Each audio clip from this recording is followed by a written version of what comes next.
बिल्कुल, ये सही कह रहे हैं और यही यही वजह है कि आप देखिए कि इज़राइल के अंदर प्रोटेस्ट हो रहा है और वहाँ हमारे साथ जुड़ गए हैं फ़दील अहमद साहब। मैं इस्तकबाल करता हूँ जनाब फ़दील अहमद साहब का, सीनियर पॉलिटिकल एनालिस्ट हैं फ़दील साहब और नेशनल इंटरनेशनल जो पॉलिटिकल सिनेरियो है, उस पर बड़ी गहरी नज़र रखते हैं और पिछले 15-16 महीने से लगातार वो हमसे जुड़े हुए हैं और कई प्रेडिक्ट किया है, कई प्रेडिक्शन भी किए इन्होंने और उसमें बहुत सारी चीज़ें वाक़ई वो हुई हैं।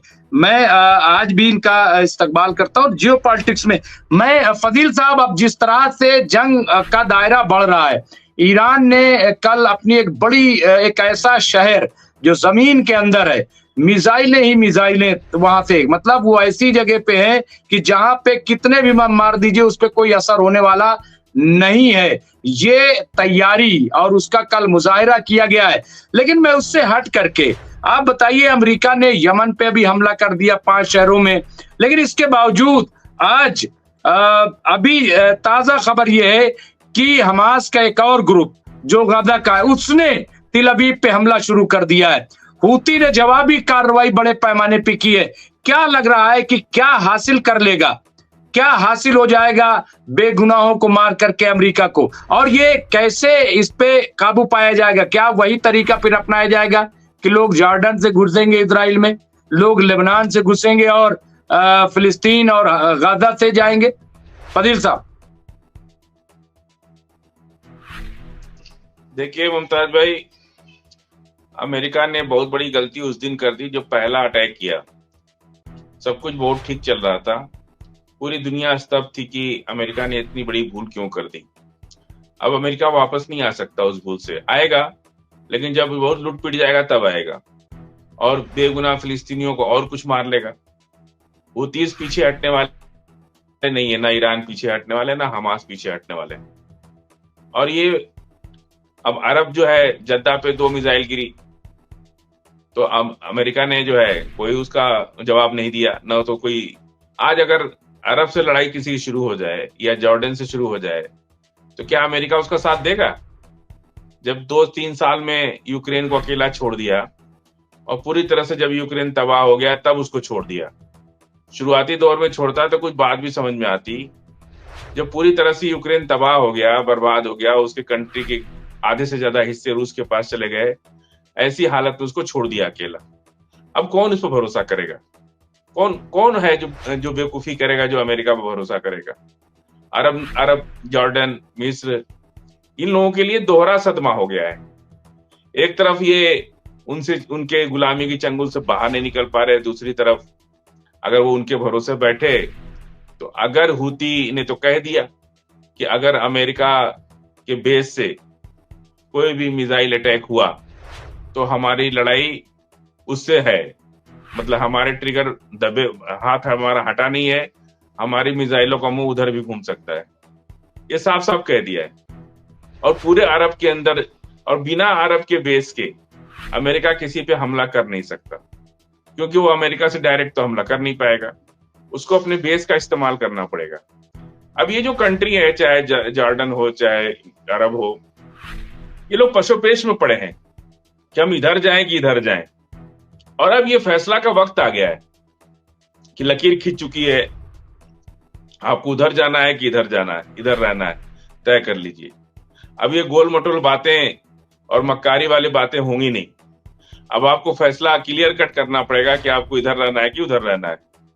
अगर उधर रहना है तो ईरान और हूती और हमास की से दुश्मनी मूल लेनी पड़ेगी, और इधर रहना है तो अमेरिका से लेनी पड़ेगी। तो अमेरिका से ले सकते हैं लेकिन इनसे बच नहीं सकते आप। ये ठीक बात है कि जब घर की सफाई होती है तो छींकें आती हैं, थोड़ा घर गंदा होता है, सफाई करने वाला इंसान भी गंदा होता है। 50,000 से ज्यादा लोग शहीद हो गए फिलिस्तीन के अंदर, और लोग अभी भी शहीद होने के लिए तैयार हैं, कोई नहीं हटने वाला वहां से। लेकिन ये जो इतनी लग्जरियस लाइफ जी रहे अरब के लोग, इन लोगों को समझ में नहीं आ रहा है, ये खुल के सामने आ भी नहीं रहे। और अमेरिका के दबाव में अमेरिका लाल सागर खाली करके चला गया। अब लड़ेगा कहां से अमेरिका? हवाई हमला तो कोई किसी पे कहीं से भी कर सकता है, लेकिन उससे तो कोई रिजल्ट निकलने वाला नहीं। आप जितना भी चाहो हमला कर दो, जब तक ये आप झंडा नहीं गाड़ेंगे, पैदल सेना का नहीं निकालेंगे, और पैदल सेना ना तो आईडीएफ के पास अब लड़ने की ताकत रह गई है, ना अमेरिकन सोल्जर के पास रह गई। ये लोग नहीं लड़ने की हिम्मत बना रहे। नेतन्याहू पिछले 1 हफ्ते से चाह रहे हैं कि हम गजा के अंदर अपने सेना भेजें, लेकिन आईडीएफ जा ही नहीं रही। आईडीएफ उनकी बात सुन ही नहीं रही है, वो निकल ही नहीं चाह रही है। भाई ठीक है, हवाई हमला करके निकला, उसमें खतरा कम है, लेकिन जाने के बाद तो 15 महीने का अनुभव देख चुके ना वो लोग कि गजा में घुसे तो क्या होगा। इसलिए कि कभी भी नहीं घुस सकते। और नेतन्याहू का, आईडीएफ का ये स्थिति हो गया है कि व्हाट्सएप पे उनके मैसेज आ रहा है कि भाई सोल्जर्स की कमी हो गई है। आईडीएफ में बहुत हैवी पेमेंट के साथ उनको बुलाया जा रहा है, फिर भी नहीं जा रहा है। तो पूरी तरह से आईडीएफ हॉस्टाइल हो चुकी है। उधर टर्की का हालत आप देख ही रहे, वहां पे जो आज एयरपोर्ट, जो सीरिया के अंदर एक एयरपोर्ट को टर्की ने ले लिया और कहा कि इस एयरपोर्ट पे हमला होगा तो टर्की पे हमला माना जाएगा। तो ये सब चीजें इजराइल और अमेरिका पूरी कोशिश कर रहा है कि मिडिल ईस्ट में आपस में फूट डाल के लड़ाया जाए और हम लोग उसका फायदा उठाए।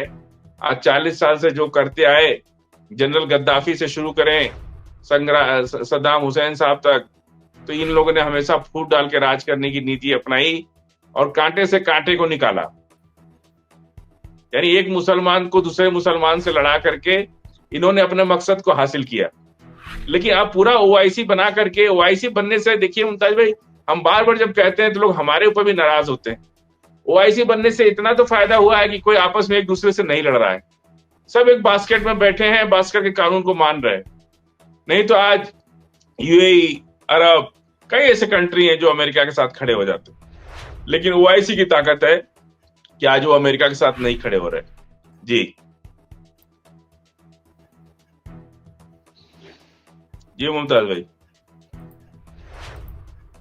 नहीं, बिल्कुल ये आप सही कह रहे हैं फजील साहब। ये बात आपकी बिल्कुल दुरुस्त है कि एक इत्तेहाद है, लेकिन जो लोगों की तवक्को है कि कम से कम खुलकर बोले ओआईसी हो या कोई हो कि भाई हाथ पकड़े, लेकिन बार बार हमले हो रहे हैं। और अब आप देखिए कि वहां पे पानी तक बंद कर दिया गया है, वहां पे तकरीबन 2 हफ्ते ज्यादा हो गया है खाना जाना। वहां जो ट्रक खड़े थे, वो आखिरी वहां पे जो हॉस्पिटल था वो उड़ा दिया गया बम से।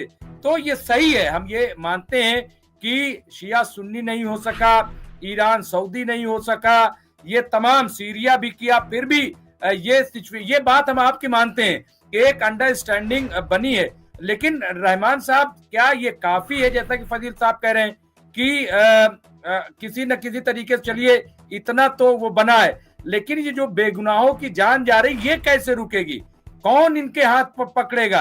अमेरिका के या इजराइल का हाथ कैसे पकड़ा जाएगा? इसका मतलब तो दुनिया बेबस है। फिर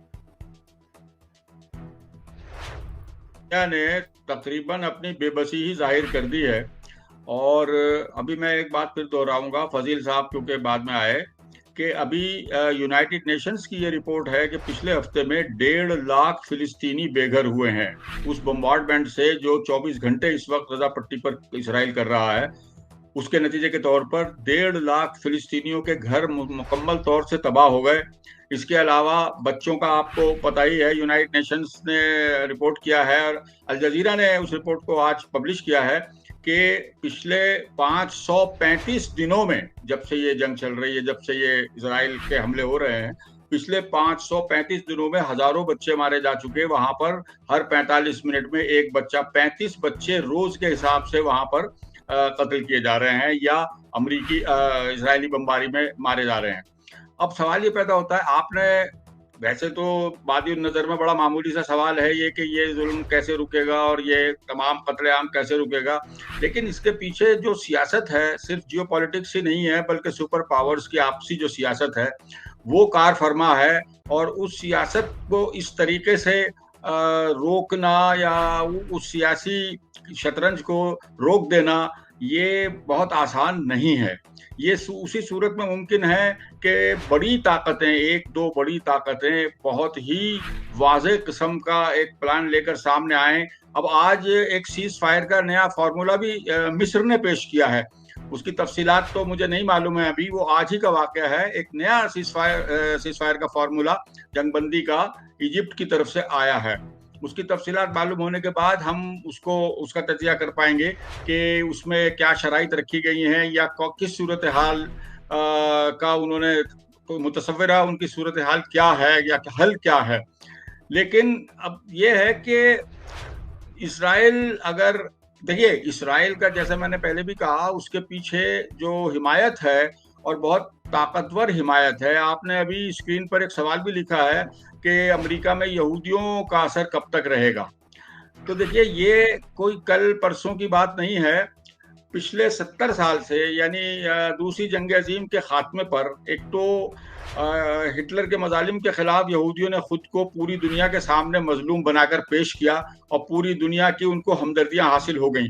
लेकिन उन्होंने निहायत जहानत से काम लेकर पूरी दुनिया में वो जहां भी गए, जहां भी थे, उनके पेश नज़र बुनियादी मकसद रहा इसराइल का क़याम और इसराइल की तरक्की, इसराइल की खुशहाली। और उन्होंने खुद को मजबूत बनाया, इस तरीके से मजबूत बनाया कि आज दुनिया के सिर्फ अमेरिका ही नहीं, यूरोप के कई ममालिक और दूर दराज न्यूजीलैंड और ऑस्ट्रेलिया की इक्तिसादियात तक पर यहूदी काबिज हैं, मीडिया पर यहूदी काबिज हैं। आप किसी भी बड़ी कंपनी का नाम ले लीजिए, देखिए आज की सारी दुनिया और दुनिया की सारी सियासत सिर्फ और सिर्फ ट्रेड पर मबनी है। हर किस्म का ट्रेड, हर आदमी, हर मुल्क सबसे पहले अपने मुस्तकबिल की सोचता है, तो अपनी आमदनी का सोचता है कि हमारा ट्रेड कहाँ किस तरह से कामयाब हो सकेगा।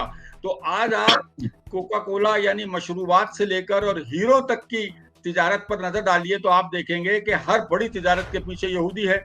उन्होंने खुद को इतना ताकतवर बना लिया और अमरीकी इक्तिसादियात पर जिस तरह यहूदी काबिज हैं, तो अमरीका की सियासत पर भी यहूदी काबिज हैं।